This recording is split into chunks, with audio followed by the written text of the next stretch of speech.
Great. Well, thanks for coming to what's likely your last session here at Dreamforce. So have you guys had a great time here? Excellent. And today we're going to talk about using Twitter effectively for sales and marketing. And I have here a panel who everybody's sort of going to present their own part of the presentation, and then we'll all be available for Q&A in the end. So I'm Trisha Gelman, and I'm Trisha Gelman. I'm a Director of Product Marketing for the Sales Cloud here at Salesforce. And I have Anna Mitra, who is here from Twitter, and Porter Gale from Virgin, and her assistant here today, Nick, because Porter actually has laryngitis, so if her voice totally goes out, Nick will become our speaker. And then we have Rasmus, who is the product manager for Salesforce for Twitter, sales and marketing at Salesforce. So this is our agenda, and you'll notice here that in the introduction there's actually a Twitter hashtag. So if you guys are inspired, you can tweet during the session, and that's the tag, and we're actually going to kind of see how that works in the end. You'll kind of see how it goes into action. But I'm going to give a brief introduction, and then we're going to have Anna Mitra speak about Twitter and the evolution of Twitter. Virgin America is going to talk about, how are they using Twitter, how does it fit in their social media strategy. I'm going to bring it all together, and then we're going to have Rasmus do a demo for you of Salesforce for Twitter. So here we have a large variety of companies. We have the Multiple Sclerosis Society, which is a nonprofit. We have Starbucks, which you're all familiar with, which is a pretty large corporation. We've got Lance Armstrong. I mean, how many of you actually follow professional cycling? Okay, now how many of you actually know who Lance Armstrong is? Big difference, right? So, these are the kinds of things that we're going to sort of talk about in terms of the impact that you can actually have with Twitter and with tweeting. And, we have here Zappos, we have Skittles. So can anybody guess what all these people and companies have in common? Yeah. So they all use Twitter. And there are millions of conversations happening every day. And there was actually a study that was posted last week. And the study actually said that there's over 1 million tweets that are issued every day. So it's not like 1 million tweets a month or 1 million tweets happening every year. I mean, this is every day there's 1 million tweets that are taking place. And the piece of communication that comes with Twitter is outstanding. If you look back to when people started using email back in 1995, few people used it. Then people started posting information in blogs. There was a lot of self-publishing. And now, people are posting their individual thoughts every minute, every hour of every single day. And so, this is a rapid change in how people communicate. And as marketers, this has a really big impact in terms of how we are communicating from a corporation or from just the marketing department to the prospects and to your customers. So on the left here, you see what, in the recent past, I would say, is typical marketing, which is what we would now call sort of broadcast marketing, where you have a message and you're pushing that message out to the customers, hoping that those customers are going to receive that message. In a lot of cases, you don't even know if people are receiving that message.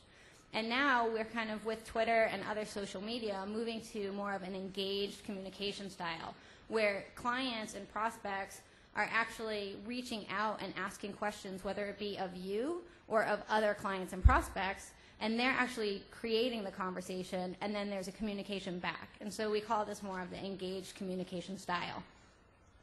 In this session today, we're going to talk about this, both in terms of the evolution of Twitter and how this has sort of all come about, as well as Virgin America and how they are really embracing this engagement model. So I'm going to turn it now over to Anna Mitra, and he's going to speak to you about Twitter. Cool. Hey, so I'm Anna Mitra. I work in the product team at Twitter. I've been at the company for about 8 months or so, and we recently moved into a new building on Monday, which is 2 blocks from here. It's okay. It's bigger. Now we don't sit on top of each other, which is the best part. I'm going to talk a little bit about how we got started and where we are today. We're still a very, very early stage company.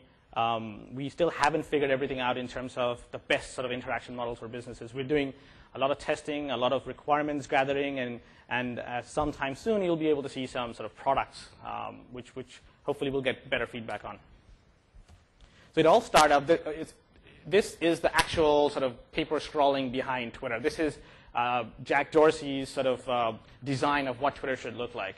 And much of it is still there. It's very simplistic. The essential idea was, let's marry AIM away messages with real-time information sharing. And that's how it started. And it's pretty much still is what we have today. That's the essential sort of crux of what Twitter is all about.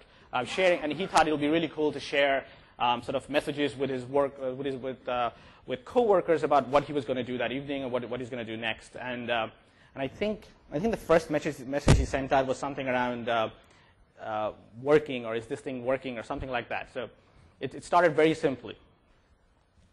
What we did find over a period of time is that these small bits and pieces of information that people were sharing about their lives, about what they're seeing and what they're experiencing in that atomic state didn't really matter a whole lot to everybody. But when you brought those sort of individual pieces of information together, almost something like an alchemical reaction was taking place, where two different elements come together to make a better alloy. That's the kind of thing we began to see with Twitter. And we made an announcement yesterday, which sort of manifests itself in the questions that we ask people on top of the status box. It used to be, what are you doing? And then people typed in what they're doing, but most people began to ignore that and just talked about what was happening around them. So we decided to change that name to what's happening, which is what people mostly use Twitter for. It's beyond sharing details about your personal life, which is valuable to people who follow you. But beyond that, it's about your records of everything that's going on around you and your sort of thinking around everything. Whether it's an accident that you just saw, whether it's instant communication that you want to make, whether you want to reach out to a potential customer, for instance, who might respond to an offer. That's the direction. It's getting broader and it's getting wider, and that's the direction this is going in. We're also very, very passionate about not being tied completely to the web. We believe that Twitter was built out of an SMS model. That is still a major feature in our product, and we're adding more and more sort of capabilities around that. But we believe that we can take pretty much the weakest signal, which is an SMS, to across the world, pretty much. So the power of the network is manifested by how far and wide it can go. And you don't need to have a website. You don't need to have a third-generation phone to participate in the power of Twitter. All you need is an SMS-capable phone, and you can connect to the same wealth of knowledge that everyone else has. This is a very important consideration for us. We think, and that's what sort of differentiates us with many other companies, because we don't see ourselves limited to the web. We see ourselves limited to not limited to, but anywhere where people can communicate, and cell phones are sort of the best representation of that. Over a period of time, we began to realize that not just people were communicating with one another. We realized that companies were also participating in Twitter, which personally to me was very interesting, because many other sort of companies start with users in mind, and then you have to sort of bolt together how businesses work with those users. We found the organic structure of Twitter was very sort of useful to businesses to start off with, and I think Virgin is a fantastic example of how companies got in early and have sort of given value back to the users on Twitter. But we do recognize that there's a difference between sort of value creation and sort of profit taking. We believe that the revenue models that will work well with Twitter are those that not just make money for Twitter or make money for the company that's using it, but also create actual value for users, which means that perhaps you're able to answer a question or a problem that the user has, or you create an element of fun in the user's life, or you just increase the number of users on Twitter. We believe the revenue should be aligned with, we think whatever revenue plan comes down, it should benefit users as much as it benefits Twitter and companies on Twitter. We also began to see companies using Twitter in various different ways. Generally speaking, sort of customer-oriented customer communications began the flow at Twitter. That's how a lot of companies started off on Twitter, and that might be great for most companies. But we also began to notice that across the board, there are various different buckets of users that different companies use Twitter for. There are obviously customer relations and reputation management, a bunch of companies do. We see others using it for event promotion, announcement, issue advocacy, things that they care about, and even product promotions, hard sales, traffic leads, things like that. What became apparent was Twitter was becoming an utilitarian platform for businesses across the board, where it wasn't just one group or one function or one type of business that was using Twitter, but functions and organizations and businesses of all type were using Twitter for one thing or another. And it's still in the early stages. We think it can grow quite a bit. We've seen businesses talk to their suppliers, talk to their customers. We've seen B2B businesses on Twitter.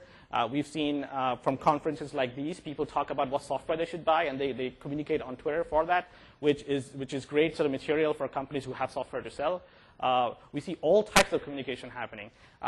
Sometimes the problem is in sort of parsing that information into buckets of useful bits so that you can actually take action based on that. And so sort of the breadth sometimes makes it difficult to figure out, here's the specific nugget that is worth for you to act on. Here's what ROI is the highest. Those are some of the inputs that we're taking in terms of what are the features or ideas we should build on top of Twitter that will help businesses more than what it is today.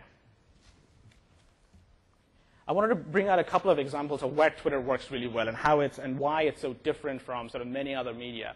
This is an example of Wachovia. And there are a bunch of other businesses. I just picked this one out because I thought it was interesting. Wachovia has been on Twitter for a little bit. This is one user who sent a tweet out to Wachovia on the left, wondering what's the difference between the Wells Fargo account and Wachovia account. This guy on the right got back to him fairly soon, I think. The first tweet came out for 4 hours. They're both in the same time frame, and the Wachovia representative just told them they're still a separate bank. And the guy on the left replied pretty much instantly that just checking to make sure you're really on. Now I'm coming to open a checking account just in 15 minutes. That's a customer right there. When they started, Wachovia didn't think that this would be a customer acquisition strategy, but that's what it turned into. It's being used as a customer service sort of tool, but it's ending up being used by users for other things. What this points to is like two things. One is conversation. We believe that Twitter allows companies and businesses to have engaged conversations over a persistent period of time with potential customers, unlike any other media. This goes back to the slide that Trisha just showed about this not being a broadcast mechanism, but a two-way mechanism over a period of time. We feel that Twitter should help businesses and customers deepen their engagement with one another. And second, this talks to the real-time nature of Twitter, where you want to take some action right now, Twitter is probably the best place. If you want to have something to share, if you want to have something to get out there, Twitter is probably one of the best places to do that. And sort of many of these thoughts and ideas and how businesses should get started on Twitter, what should they say, so Twitter raises questions for businesses in general about, is this the right media? It's social media. Will it work for me? Will it not? So we put together a bunch of documents that we did based on our research around how to get started, what to do, what are the best practices, some very basic sort of Twitter 101 kind of deal with a bunch of case studies. It's at business.twitter.com. If anyone has a very basic question, this is a good sort of resource material. We also point to sort of other things around the web that people can use for reference material. I think that's it. Wow, that was fast. All right, okay. Right, so for those of you who came in late, I'm having a little bit of laryngitis, so no tweeting about my voice. All right, I'll do the best I can. Porter Gale, and I'm with Virgin America. We love Twitter. It's been fabulous for us. Nick actually has been working with me for the last 4 or 5 months, and I found him at a school. He came in as an intern, and he is now kind of what I like to say, Wizard of Oz, the guy behind the curtain. So I take all the credit for our social media, but Nick is actually doing a lot of reviewing the tweets. My voice is coming back. I guess I'm into being in front of a crowd. Here we go. Okay, so what I'm going to talk about is our approach, what we've tried to do with the airline to create some Twitter-worthy experiences. It's really in our DNA. How we try to connect with people. I think when we were talking about engagement, one thing that we really do feel is that Twitter is an engagement channel for us. It's not so much a marketing channel, but one where we're trying to create a lot of loyalty with our fans. I'm going to talk about engaging and listening, and then we're going to do a little Q&A, which Nick will be doing the Q&A. First of all, how many of you have flown Virgin America? Uh-oh. What's up with that? Usually this type of audience hits about 80%. Well, for those of you who have not flown us, hopefully you will. The travel industry, one of the things that we feel is really important is that every industry really should figure out why social media is important. In travel, everybody is really engaging in this space. A lot of people are pushing out fares. A lot of people are, figuring out ways to talk with their customers. But we actually are the first airline that is Wi-Fi enabled. So we do a lot where we're actually connecting with guests while they're on the plane. So real-time service recovery is good for us. How many of you have used our Wi-Fi product? Oh, you guys are killing me. Killing me. Okay.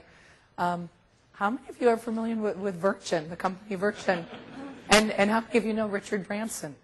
All right, okay. Our whole philosophy is about being the consumer champion. We try to go in and change categories. We look at, where people have been getting a raw deal. In the airline industry, of course, I'm in love with our own company, but before we came in, the category conversation was all about lost bags, delays. I mean, people hated traveling. Now we get emails from people saying things, I wish your flight was longer, it was amazing, you're the only airline I will fly. I met Michael Minna the other day, the chef. He said that his restaurant strategy now follows our rollout strategy. We open a city, he decides, should I bring a restaurant there because he only likes flying us. I mean, that's incredible. So it's passion that people have, and that passion, I think, is one thing that really makes Twitter and kind of word of mouth and press really, really important in the marketing mix because it's so authentic, it's so real, and it's trustworthy. And so somebody tweeting a positive message about our brand or our experience is probably going to have more influence than a print ad that they're flipping through in terms of, is it credible, is it something that I'm going to listen to? So we spend a lot of time, not a lot of money, but a lot of time down at the end of the funnel. Some of the main things that we're doing, I've talked about engagement. I'll give you some examples. We also use it for research, and so even things like what beer should we put on the plane, you'll see examples of how we've tweeted out to people, hey, what do you think, what should we have, and they'll tweet back. That's totally cool stuff that we can ask our customers to give us ideas. Operational insight, I'm not going to talk about that stuff, but just one example. We watch the tweets for us because our booking path is mainly on our website. If our website goes down or is slow, we could lose $50,000 in an hour. So we will see things like, hey, your server's slow, what's going on with your website? Quickly, Nick will call me, I'll get that information to IT. So those real-time tweets are pretty amazing. And it's almost like thinking about how press has changed. If there's an earthquake or any kind of natural event, you're probably going to hear about that via Twitter first instead of CNN. Same thing with us. If anything happens with our operations from a delay, we hear about it from our guests a lot of times before we hear about it all the way through operations control. So important. Real-time service recovery, in the past, the old aspect of talking with a guest could have been an email that we wouldn't see for maybe 2 days. Now, 24/7, we've got people monitoring our tweets, so it's very exciting. And then, of course, all the buzz. So here are some of the things, quickly, guest services, public relations, marketing, legal, IT. What we do in our company, we funnel all the tweets through marketing, but we have a task force of all the different departments, and we look at, how can we manage the growing aspect of social media. So we monitor, and then we will kind of filter everything out to the different groups. We've even done things where we've had PR communicate up to a plane real time to get real-time service recovery going. Okay, now more of the fun stuff. Okay, this is us. Does it look different? Right? Okay, so one thing that we do think is important is that people tweet about things that they care about, that they're passionate about, that's emotional. Our whole brand has been developed to where we're looking at the design, we're looking at the lighting, we're looking at entertainment. These are all things that are very, very different. And so even little things like, oh my God, your airline looks like an iPod, somebody might tweet that. or somebody might tweet, it looks like a nightclub. We are looking at sensory, kind of not overload, but stimulation and having a whole experience that is different. All of this creates a landscape for tweeting. Our brand, it took us 4.5 years to get the approval to fly from the Department of Transportation. We had our planes completely done sitting on the ground when they denied our application. So we had a whole campaign prior to launch. We launched 2 years ago. That was called Let VA Fly, and it was all done by social media and amplified by tweeting by key influencers like Alex and Kevin from Dig. Looking at digital influencers within your community is incredibly important. Kevin Rose alone probably has 2 million people maybe following him on Twitter. So having people like this that are influencing the conversation, this actually helped us get our clearance. We had people sign a petition, send information to the Department of Transportation, and we finally were given the right to fly. Our safety video is another thing. People tweet about this all the time. Most safety videos, here's my interpretation. We've got exits here, and put your thing on, right? Okay, so ours is actually animated. People will tweet about this because it's so different than what they're expecting. So all those little touch points can be really fun tweet things. I mentioned we're the first airline to have Wi-Fi. That's a game changer. Before 6 hours on an airplane, you may not have had any contact. You would have no productivity. But now people are sitting with their laptops. They're tweeting everything from, I'm flying over Colorado. Now, maybe that's not interesting to you guys, but we're watching it. They're tweeting things like, hey, my laptop's about to die. I heard you had power plugs. And then Nick will send a photo. Oh, the power plug is between your seat. Here it is. So we'll show them this as well while they're flying. Again, digital influencers. These are some people. I think they're from Gizmo. But what we did was when we launched Wi-Fi, we brought a lot of key influencers on the plane. A couple of things that are interesting about our brand. The people that hold the Virgin America credit card, the #1 place that they shop after our airline is at the Apple Store. So these are people that they're leading the trends of social media. They are the ones who are using TweetDecks. They're following, TechCrunch. They are the people that are really in the space, so we invite them to come and join us. We thank them for tweeting about us. We try to nurture those relationships like we would a press relationship. There are a lot of people that I've seen are very active. I will try to DM them, direct message them. I'll say, hey, why don't you come to headquarters next time you're around? Adventure Girl, Jeff Pulzer, all these people, I've brought them to headquarters, brought them to Operation Control Center, shown them what Virgin America is about. So we nurture relationships with people. This was just an article that was in Ad Age the other day. I just pulled a couple of quotes, but it's just talking about how experimental marketing is really Twitter rich, and that we've been trying to do things like this. We just did a promotion with Google where Wi-Fi is actually free on our planes until January 15th. On our emails that went out about that, we had a little tweet this on the bottom of the email. It was retweeted 2,000 times within an hour. What happened from that was that we ended up being the #1 searched keyword on Google at 12 o'clock that day. So then what happens with that, our natural search rankings go up and our revenue goes up because people are able to find us. So a lot of you probably are wondering, what's the ROI of Twitter? Right now, what we say is that there's loyalty and engagement, but if anyone asks internally for us to justify it, all I have to do is, hey, look at these key days when X, Y, and Z happened. We've saved this amount with IT group. This happened when we did this great promotion. So we're able to not track everything where it's tagged with Omniture, but we're able to really show specific case histories where this has impacted our bottom line. This next picture here of Mandalay, that's one of our in-flight teammates. Since not many of you have flown us, you probably don't know that we're doing a TV show. Does anyone know that we're doing a TV show? Look at that, 2 people. Okay, well, we're doing a TV show that's following 5 of our flight attendants. It's starting to air in March. This is another opportunity where all of these, the 5 cast members will probably have Twitter accounts. I'm sure we're going to integrate it somehow with the show. But these are all things that are very experiential about the brand. I talked about that. Okay, we've done lots of events. This one was a fun one, just again talking about the power of influencers and how things are changing. We did an event with YouTube Live. We have tried to do a lot of partnership strategy. YouTube Live was when they took a lot of their key kind of celebrities on YouTube. We actually gave them access to the plane, access to SFO Airport. They created videos that they tweeted about. Then we brought them up. We streamed content from the plane to the ground. And again, just showing you how powerful influencers can be. Brandon in the middle, he does reenactments of movies. He has probably 200, 300,000 people following him. His videos are constantly played.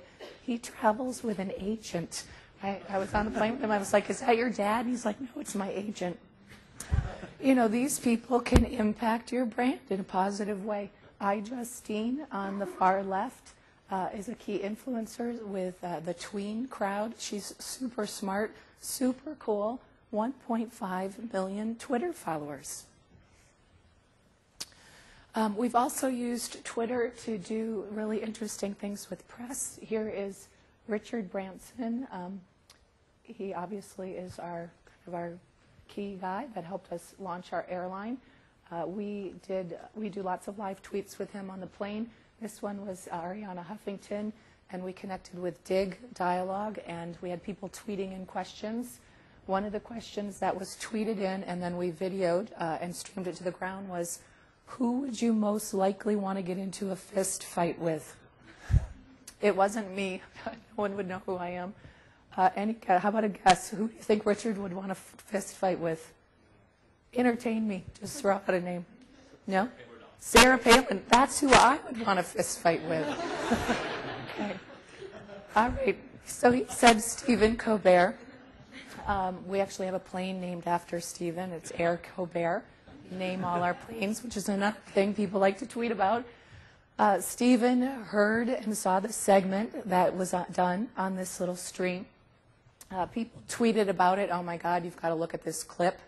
Because people, if there's a photo or a video attached to your tweet, a lot of people are going to be more interested and download that. You have to be concerned about viruses and stuff, but it got over 100,000 views. It was on TV with 2 million impressions, and then the video value was $378,000. This is all from a tweet, from a press conversation. I mean, that's incredible how things can amplify. Now, my CFO, who they've actually put right next to me, because they're always trying to get me to spend less money, you know, I can tell her, we didn't spend anything on this. I mean, except for Richard's travel expenses, which I don't want to talk about. All right. So what's cool about us, we're very lucky that about 95% of the tweets on our brand are positive, but we do believe that the negative ones that go up there are an opportunity for you to improve your service and your product. So we keep anything that's negative in social media, we let it stay up. We also feel that it's a key indicator of how you're doing as a company. So if something starts to escalate, maybe there's, you know, teammates that we need to talk to or something going on at a station, we follow this, and there are ways where you can track kind of the sentiment of your tweets. Right now, about 96% of our tweets are very positive, but there are other airlines, which I won't name. We have looked at them. Other airlines could be as low as 40% positive, 60% negative. So cool stuff to look at. And we encourage you to try to get into that kind of analysis. Now, we do it mainly, you know, once in a while it's by our gut. Every once in a while we'll put something on where we can actually track it. Here is a score of sentiment analysis where you can see that we're pretty high up. A couple other people are doing well. Aloha. If you're talking about going to Hawaii, everyone's probably happy, so it's probably easier for them. You know, who knows what's going on with Northwest down there, but they did have the merger. But, you know, this is the kind of stuff that directionally, if things change over time, it's good to be aware of. And I think that it's pretty similar to Net Promoter Score, which is also a key indicator of potential financial success for a company. I promise I'll be done soon. That's all good. I won't leave you guys with no time. So a couple other cool stories. This one, I was talking on a panel at TechCrunch, and the story that I was telling, this is a real story. Somebody is sitting in first class. Okay, a first class guest is probably pretty important for us. We want to keep them loyal to our company. We found it 7 times more expensive to bring in a new guest than to keep one, so I want to keep all of them. 2A, they're sitting in, and they don't like the food they got. Nick sees a tweet. We talk to PR. PR sends a message up to the plane, you know, get this guy some better food. They bring him a sandwich. He is freaked out. He can't believe it. You know? He's like, oh my God. So there we have real-time service recovery. Another story that I told at this panel, which I think that this one is the one that actually got people like, oh my God. This I call a needle in a haystack moment. We have 140 people on each plane. Hopefully, if I'm doing my job, we have 140. If I'm not, maybe there's 40. There is a new doctor, and she's flying, and she tweets, I just graduated from med school. I'm so psyched I'm on Virgin America. Nick sees the post. What happened? What happened when he saw the post? I retweeted it and said, you know, social media experiment. Let's see if we can get someone on the plane to buy her a bottle of champagne. So, what about, is it 10 minutes? Yeah, within 10 minutes. Within 10 minutes, we had someone on the plane buying a champagne for this girl, because we sell this little bottle of champagne called Karma. It's like an individual serving. So I'm telling the story at TechCrunch, and this woman is sitting right about where you are with the orange jacket on. She raises her hand and she says, oh my God, I was the one who bought the cocktail. I almost fell off the stage. You know, so they're like, you planted her there? I said, no, I swear to God, I didn't plant that woman. I had no clue. So, you know, that is a conversation that started in the ground. Nick didn't have to retweet that. We're just having fun. So, you know, great guest experience turns into press. I have happier employees because they're doing stuff that's cool. I don't want to embarrass you. Nick probably takes this post, didn't you show your mom or your grandma or something? Yeah, she posted her picture right away with the guest that bought it and her and the Karma, and they're all smiling. So Yeah. check this out. What I did. So that's cool, you know. I mean, that's fun stuff. It's not, you know, stuff the envelope and sit in the corner. We're doing, like, innovation. This is the one where we changed our beer product because of tweets. I think we just had Miller Lite on board, and people were like, you guys are so cool. All you have is Miller Lite. That's not good. So they wanted this beer here, 21st Amendment. People were like, we want it. And I was like, all right. So now you can drink that on the plane. And you can't read all this, but they're saying, congrats, you guys. This is awesome. So this is this whole conversation that starts from a tweet. We are listening. You know, a lot of people have said, why do you even listen if you don't have enough money to, like, staff it with tons of people? That's great guest experience. You know, in today's marketing, guests impact your brand just as much as any marketer does, and the conversation is going to happen with or without us. And so I would rather be in the conversation than let it go without us. All right, MC Hammer and Nick.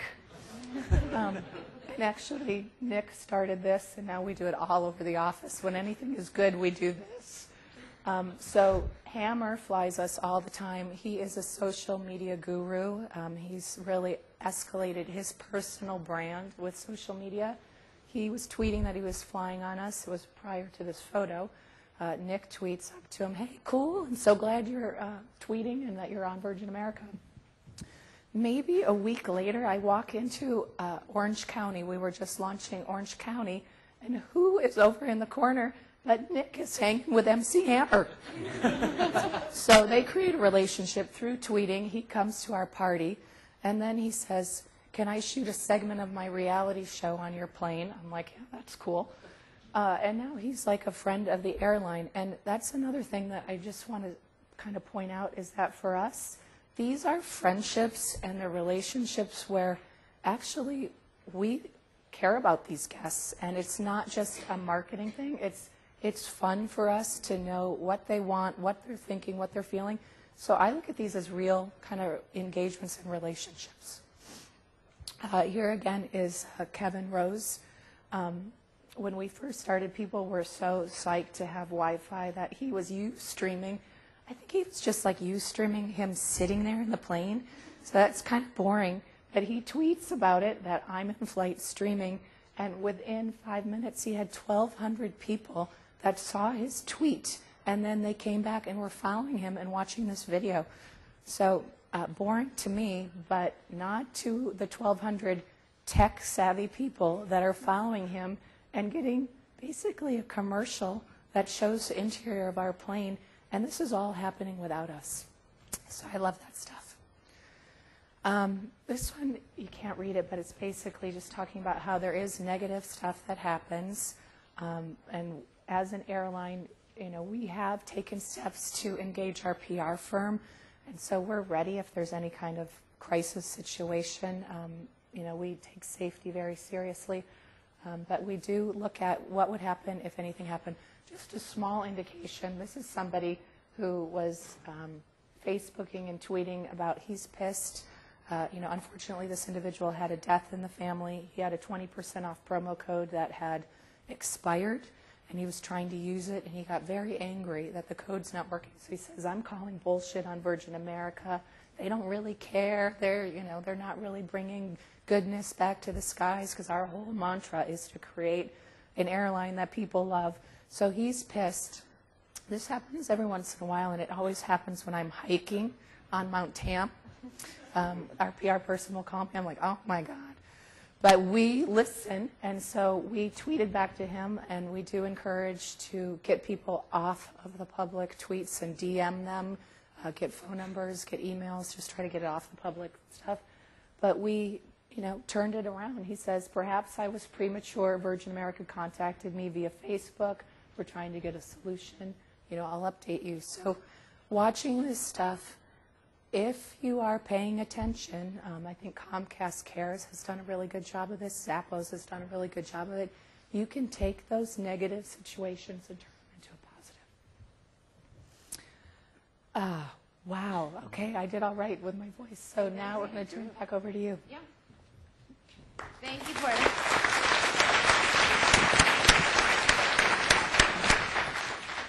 Okay, so we have two really different people speak here, and actually I should have done this in the beginning, but given the demographics of people using Virgin, I'm wondering how many of you actually have a Twitter account? And how many of you, keep your hands up, how many of you actually use that account for business? It's pretty good. It's a pretty good audience. So the two main concepts I think that have been covered by Anna Mitra and by Porter here is first is know your purpose. So Virgin obviously has a very specific purpose of what they're doing as it relates back directly to their brand, as it relates to the demographic of the kind of people who are flying their airline. And it's really important that if you're not using Twitter for your business, that you identify that. And, as Anna Mitra said, they've seen at Twitter that there are a lot of different business use cases for Twitter. And I want to just point out that, the number one way for people to start using Twitter for business is to just listen. And I think Porter gave some really good examples of the benefits of just listening and the information you can pull into the company, whether that's to increase, the way that your product is working or, just to get a sense of how people are engaging with you and your brand and the solutions you're offering. The second thing, which Virgin is obviously doing very, very well, and is not probably easy for everybody to do because we don't all have such great products as Virgin America, but is really when you engage in Twitter to add value. And Anna Mitra spoke about how, that's one of the concepts that they had is really this whole sort of chemical reaction and the value that's sort of brought out into that atmosphere by actually participating. And so I think it's important when you engage in Twitter and in social media in general that it's not always just pushing out a message, but it's really adding value to the overall conversation that's out in the universe. And I have here this model. It's like I just made up these numbers, but it's 2 + 2 = 600. And I think, that's really what Virgin is getting. I mean, they're engaging with these people both online and offline, but the people that they're engaging with have 2 million followers, And so that's obviously a bunch of people that they're reaching that they would never reach themselves, whether they were trying to buy lists or, go down your traditional sources for marketing of actually reaching out and sending out a message. So how many of you have seen the demo that's been done? It was done here actually in the keynote on Wednesday, but of Salesforce for customer service. Great. So Rasmus is going to do a demo of Salesforce for Twitter for marketing and sales. And we have one product, which is Salesforce for Twitter. And we basically have two ways that it can be used. And in this session, because we're in the marketing track, we're going to focus on sales and marketing. But just so you know, and you can kind of imagine as you watch this, if you also oversee service, we have the ability for you to actually bring in the tweets and to log them as cases within your Salesforce implementation, and then to track them in a similar way that he'll show tracking conversations for marketing and sales. The benefit here, and this is kind of an emerging thing, is to actually convert your tweets to leads and to actually be able to measure your social media input, which is a really difficult thing to do in general. And by bringing it into Salesforce, you probably know that by having marketing and sales on the same page, you can see, okay, what happened with this individual? Did they actually close to a sale? You can do dashboards, analytics, reports, all these kind of wonderful things that you get from Salesforce with Twitter. And for the sales reps, they can actually engage in conversations over Twitter directly from their accounting contacts in Salesforce. So I'm going to bring up Rasmus now, and he's going to give you a short demo on how that works. Excellent. Thank you. So it's going to be hard to be something as cool as what Virgin America has just been doing here, but I'm going to switch over and do a demo of not Genius, but here we got Twitter, so I'm going to go straight into Salesforce, and I'm going to show you how you can actually use Twitter within Salesforce. And this is an application you can install from the App Exchange. I've installed it here. You can see it comes down in the application menu. And the first thing I'm going to do is just going to take you through a couple of fun things to just get things started. I know this is the last demo of Dreamforce. You've probably seen a ton of demos already. I've set up one predefined search, so you might search for the same things over and over again. I set one up here, which is the tweet record that tag that Tricia talked about earlier. Let's see if we can find anything. I'm just going to go in and look for the Dreamforce 09 tweets. So now what this does, it actually goes out to Twitter, it finds the conversation, it's pulling them back into Salesforce and creating Twitter records within Salesforce. Going back to the previous record, I can now see that we have like some people tweeting as we're going along here. So I can see Nick has been tweeting here. Small C has been tweeting as well. Maybe more interesting, let's take a look at what Virgin America is, what people are saying about Virgin America. So I'm going to actually go do a live search and see what they're saying right now. Maybe we could tweet them back if they're saying anything bad and make sure that... Well, I'm sure Nick will be right on that. Yeah, we're missing something. So I'm going to go out here. This is going to be a pretty big search, I think, because, it's only going to be 21. So it's only going to pull in what I searched for the last time. So we're not going to keep bringing the same Twitters in again and again. We're just going to pick up what you haven't picked up already. And I've run these searches before the session. So the other thing I did, just to be nice to Virgin America, I did it on a sentiment. So I only look for the positive tweets that are coming up here. But here you can see a lot of very interesting tweets. There's a couple of one like saying here, Wi-Fi serving aboard Virgin America between SF and DC. Thanks, Branson. So there's a lot of really cool things that people are saying, which Porter just talked about how they're using in their business. Going into more of a marketing use case and how you can use it, I think it's very important that you start first off by listening to your customer, figuring out what's going on, and you start tracking that conversation. I've set one up here, which is, so this is a standard list view within Salesforce. And I can use the social marketing list view. And I'm going to just go do a search. And I can set all these searches up. I can set up different accounts. So if you have an account for your support organization, sales, and marketing, you can use several accounts to do this. And on this screen, you'll see on the left, you have the accounts over here. I just set one demo account up on Twitter. One interesting thing is that everything is live. So everything I search, everything I post on Twitter is suddenly live. And we've had some interesting examples with demos before. So I'm going to keep it pretty kosher here. Going to like a competitor search. So here I have an imaginary company called Universal Telco. They sell routers and computer.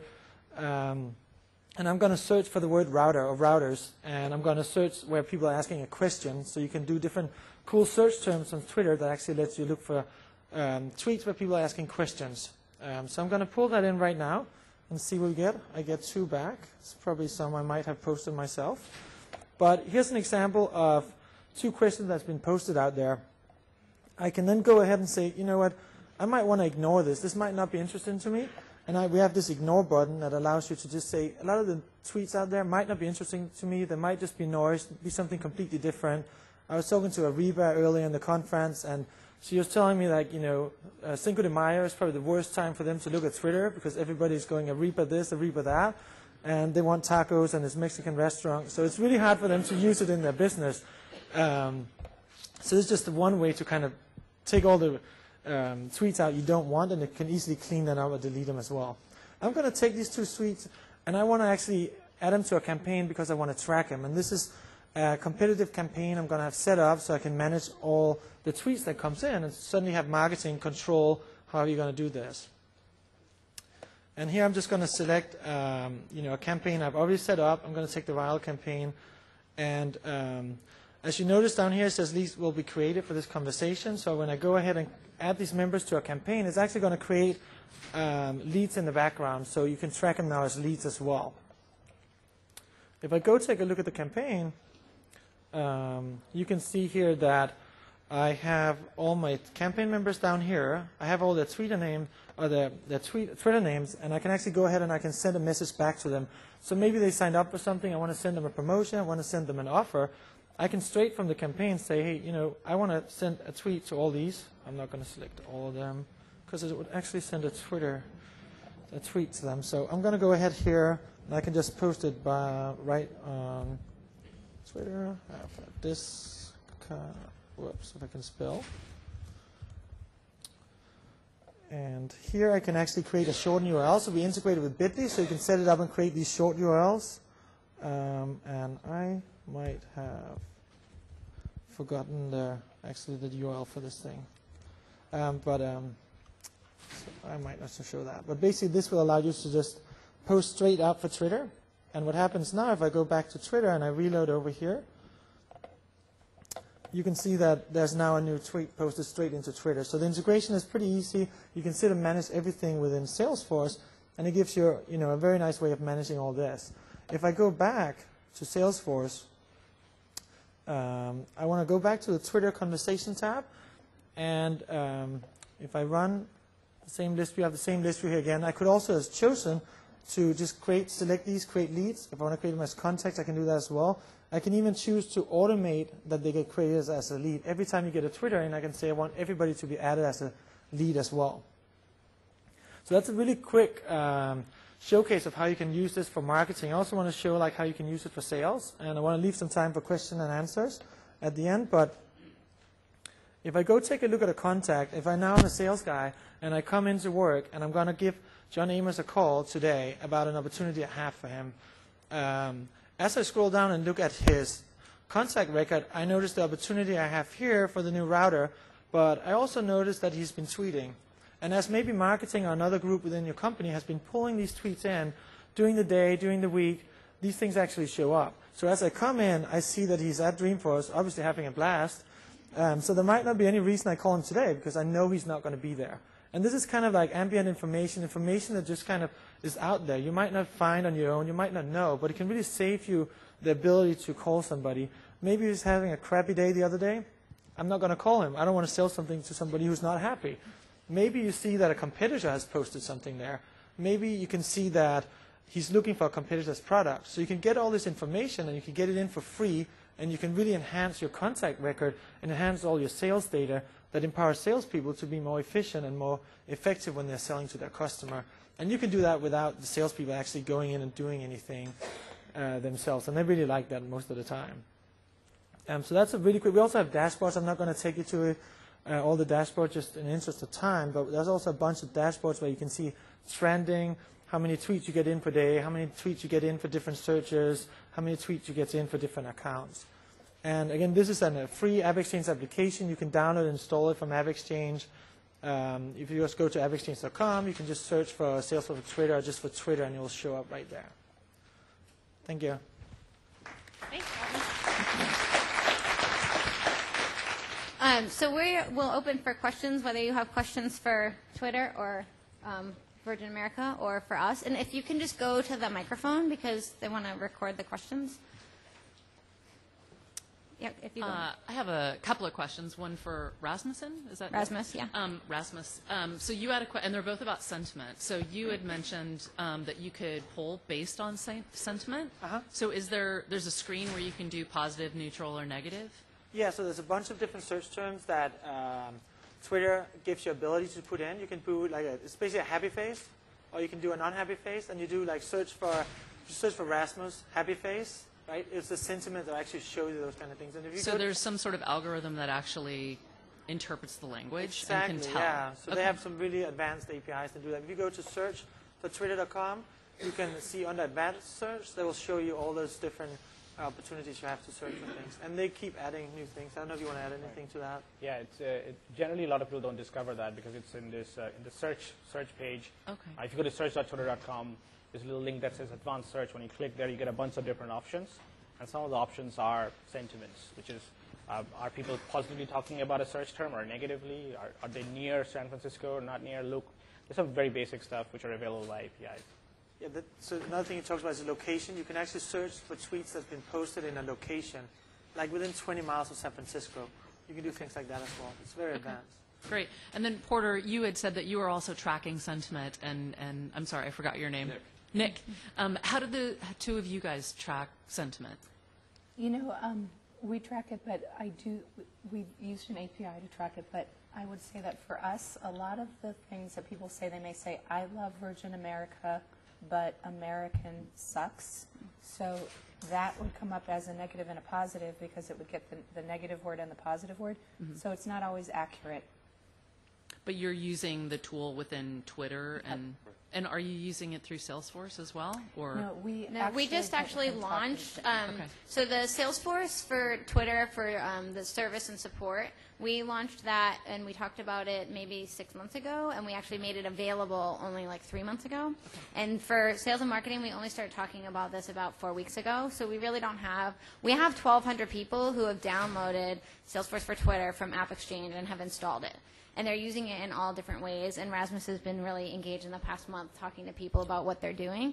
But we don't have any like big, huge case stories, and we haven't been very aggressive about it because honestly, we've just been too busy getting ready for Dreamforce. Thank you so much. Yeah, on that, I just want to say that, I mean, the way that we look at it, we look at us, that we're at social media 1.0, and that we have so much to learn and so much to think about in terms of scalability. And so the Salesforce product, not to do like a sales job for you guys, but we have been interested in it because we're at a point where we can't manage what we're doing with just our small amount of resources. And so we're really interested in that in terms of having other people in the company, maybe guest services can help us. Like, we need to think about scalability. And one small thing on that, like so if you search on Twitter, you can only search the last 2 weeks of tweets there. If you pull data into Salesforce, you'll have that as long as you want until you actually clean it up yourself. It's another little value point around that. Yeah, and over here. My question is for Porter. So my particular area of interest is corporate social responsibility, and knowing that Virgin America is a very socially responsible company, I was wondering how you've used social media to promote your CSR initiatives and what kind of success you've had.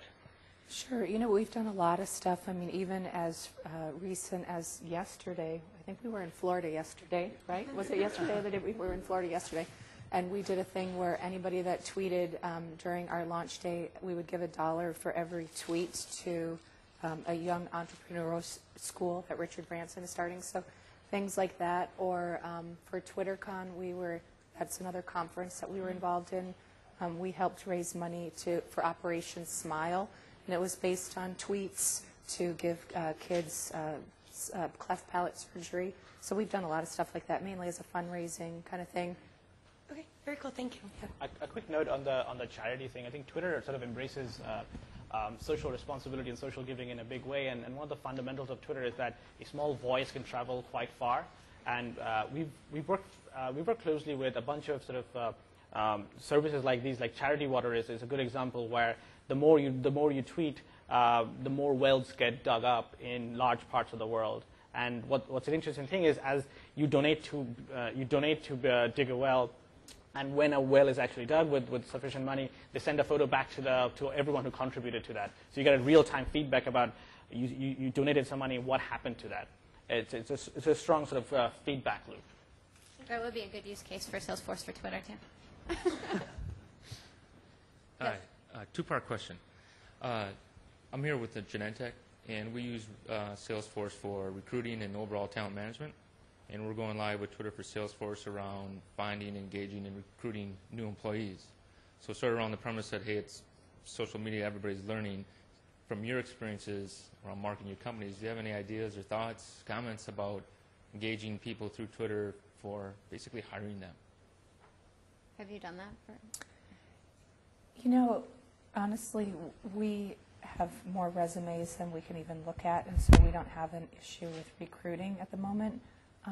But there have been cases where it's not a recruiting one, but very specific things where people have sent me tweets where it's, I'm working on a movie, is there any way I can get tickets? Like, and so, you know, the one-to-one dialogue has happened, but I don't have a specific example for recruiting. Sorry. And then my other question is for, sorry, I forgot your name, the Porter. Twitter guy? Porter. Oh. Anna Mitra. sorry. Twitter guy will do. Okay, very good. Thank you. And I'm an airplane girl. Overall, what are the most popular hours of the day that people tweet? Generally, it's beginning to vary a lot more because our service is becoming a global service, where people in the UK are tweeting at a different time, people in Australia or India are tweeting at a different time, and people in the US are tweeting at a different time. But in general, it follows the same sort of chart as the internet overall. Like usage increases on Monday mornings early on, sort of peaks around about Wednesday, and sort of declines towards the weekend, and then goes up again. And within the day, it's still when people get to work early on, and then peaks again at nighttime when they're sort of sharing sort of dinner or whatever with people. So would you say most people, depending upon their time zone, tweet during their work hours more so? They tweet all the time because even when you're running to catch a bus or when you're sitting in a bus and you see something, you tweet. There are definitely sort of fluctuations in general, but we see the volume across the board go up no matter what time of day or what day of the week it is. I do know people that will write all their tweets in the morning, though, and set times for them to be sent out. So it looks like they're tweeting all day, even though they've just gone on once. Okay. Thanks a lot.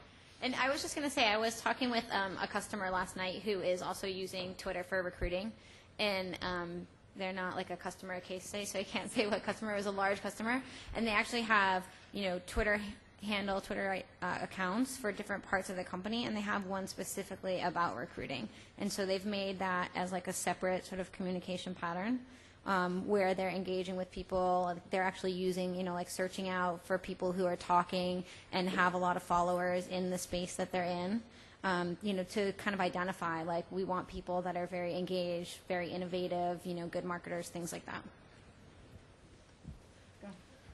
You mentioned filtering a tweet to a proper department or individual.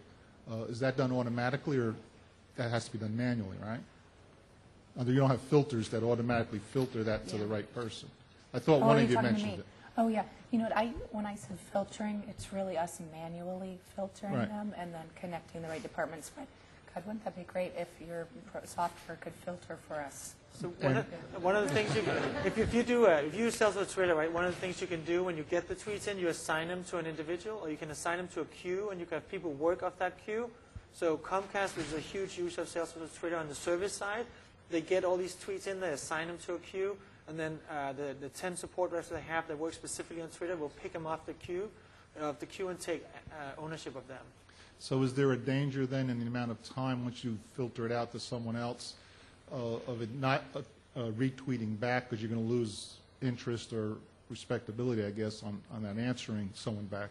So is there a length of time that you feel you should respond back to that tweet?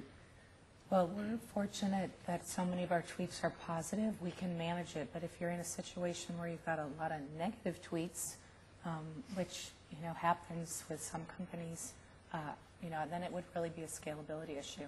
But we try to get back to people as fast as possible. I don't think we would let a negative tweet go more than a half an hour. Okay. And if you use it for the service scenario, where you're really looking at like how you want to manage negative PR, negative things around your brand, you could create a case in Salesforce. You can put a priority on that. So all these types of tweets, they're going to be something we want to go at right away. So you can put an escalation rule on it. You can notify people right away when you see those things. Very good. But you need to do the search manually, but when you pull them in, you can escalate that right away. Good, thanks. Hey, so I've got 2 or 3 quick questions. I'm the VP of Sales, and so we have a bunch of salespeople on the floor, and we're very, very sensitive to this notion of adding value to the conversation. And I think we very often get hung up on the notion of, I mean, salespeople aren't going to add things into the Twitterverse that are going to be interesting, right? Now, we do have a lot of knowledge experts in our company who do that, but then you kind of run into this situation of, did the salespeople need to be really watching Twitter all day? Do they need to really be speaking? And God forbid they go directly at somebody. You know, I'm having a bad experience with my competitor. Hey, give me your phone number. So can you just speak to the culture of that a little bit? Like, how do you handle that distinction between a sales rep and how they can actively engage, or is that not a good way to do it? Well, I think that's why we sort of said that this is sort of Salesforce for Twitter sales and marketing, because they're definitely, depending on the kind of product that you have, depending on how people engage with it, depending on how you sell, you're going to have a different path in terms of when is the right time to engage. And I think, you know, using the campaigns like Rasmus showed is a great way to do that, because a lot of the tweets may come in and you put them into a campaign which is really nurturing by marketing, and actually the salespeople aren't really ever being sent those leads or that information. And the other thing is that, you know, Twitter, for the most part, most people in Twitter just have like their Twitter ID, and they don't even have their names in their accounts for the most part. And so you don't want a salesperson engaging with that. I mean, it's probably not productive because you don't have enough information to know that they're really anywhere near purchase. And so I think that's what's valuable about having it integrated with Salesforce, because as Rasmus showed, you can send out a tweet to the people saying, you know, we see that, you know, you are interested in, you know, the best car in the market, whatever it might be. And, you know, we have this industry expert who's doing a webinar, blah, blah, blah, blah, blah. So you're kind of adding value because you're not sending them a hard sell, but you're sending them something that's maybe like a value-added influencer speaking or whatever. But you get them to register in a landing page. Information comes right back into the record, and so now you've actually matured that information. And the more you mature, and then you can also, with Salesforce Marketing, you can assign lead scoring. So, you know, the first thing that comes in, maybe it's only a lead score of 5, but then after they've actually attended a webinar, signed up for it, you can track all these interactions, then it gets higher, higher, higher, and then you can hand it off to sales. So that's kind of the way that we envision it working. One thing I'd, sorry. No, go ahead. One thing I'd like to add, though, is that sales activity or marketing activity on Twitter is not orthogonal or overly burdensome for sales folks. The way I see it working best is when you treat Twitter like you would treat regular conversations that you have with regular potential customers. Like you walk into let's say the bar tonight, and you're a salesperson, and you meet some folks. You talk to them not with a hard sell attitude in mind, but and sometimes that may be the most impactful thing and the most right thing to do at times, but sometimes it isn't. Sometimes it's just knowing where they're from or where you're from and sharing a common connection. The point of using Twitter is you do ultimately the same thing, but you're not sitting in a bar or in a restaurant, but you're sitting in front of a computer or with your cell phone. It doesn't change the natural sort of human conversation. It sort of makes that easier and faster. And I talked to a lot of customers in the sales and marketing space about like how they would use it, and a lot of them that looked at Salesforce Twitter. A lot of feedback I get is like they're actually looking at how to do corporate policies of how they allow people to use Twitter, how they can actually manage that process. A lot of it's about how do you build a process about what do you allow people to post. And it depends on the type of the company you have. Some companies are very open. Some companies really want to control a lot of things. So it very much depends on the use case, but having a policy in place is often very good. That's good. And at Salesforce, actually, we put a training program together for a lot of people who's going to do social media, so we understand like the pitfalls and like how to actually react with people. Yeah, and on that, I think one of the things that we do really well is if people are going to be tweeting if they work at Salesforce, like even if I'm tweeting about the run I had this morning on the Embarcadero, I mean, they really encourage people to recognize that they're representing the company. Like even if you're just talking about your personal stuff, like you still work at that company. And they encourage us to actually really fill out the profile so that the profile actually says, like, I work at Salesforce. So when people look like, oh, this person's always talking about Dreamforce, like what's the deal? They can see right away and be very upfront that, you know, I'm not a salesperson, but I work at Salesforce. So there's no sort of vagaries of what's happening, which I think is a good corporate policy too. You got time for one quick follow-up? Yeah. So the other thing that we really want to do is we spend a lot of time trying to think about the personal relationship that's happening between people in our staff and the people that we're working with externally. And that question that you named before about how do you link a Twitter handle to an actual name that may be in our database of, and we do email marketing, so how do you get the marketer's name and you link it all up? So is there a standard field for Twitter handle in Salesforce, and can you link it all up? Because then you can start doing very cool things with the lead scoring that we have. And Exactly, things like yeah. So, I don't know, do you want to talk about the Yes. fields that come with So the tool? when you install the application, it will create a new field, which is the Twitter username. We think about adding that maybe as a standard field in the application in a future release. But when you put that in on a contact or a lead, we will then, and you match the Twitter username. Every time you pull a conversation from Twitter into Salesforce, it would match, and it will then append that conversation to that record. Is there anybody doing, I don't know if this is taboo to ask, but I mean, is there anybody doing a list service, in the same way that people have email addresses and phone numbers associated with names? Is there anybody at this point has done that with Twitter usernames? I don't know anybody that has. I don't know. So we could dump our list to somebody and they come back and say, here's all the... Part of the problem is there's some privacy issues. Yeah. Generally, we encourage people to be open, and significant majority of our users are they keep their profile open, and many of them have their first and last names. One of the things we're making it easier for people or users to do on Twitter is to share their phone numbers also, so that we can send them SMS messages, which becomes like a unique identifier for a user. And if they're open to sharing that with other companies, then all the better. Because one of the APIs that we just launched yesterday, it lets users update the location of where their tweet is coming from. So if users want, they can say, I'm right now at the Dreamforce conference in San Francisco. That means they're willing to share that information with others. So that opens up sort of database matching kind of opportunities down the line. And one of the things we are hoping that Twitter will give out an API, I don't know if you already have, is that you can go in and find people. You can do that search. Today, that's not exposed in the API, unless it came very recently. So we would like to have a way, when you sit on a contact record, to go find that person, and you can get a list back of matches, and you can link them together. It's actually a really powerful feature. We're improving that feature. We think it should be way, way better. Thank you. Great presentation. Thank you. Thank you.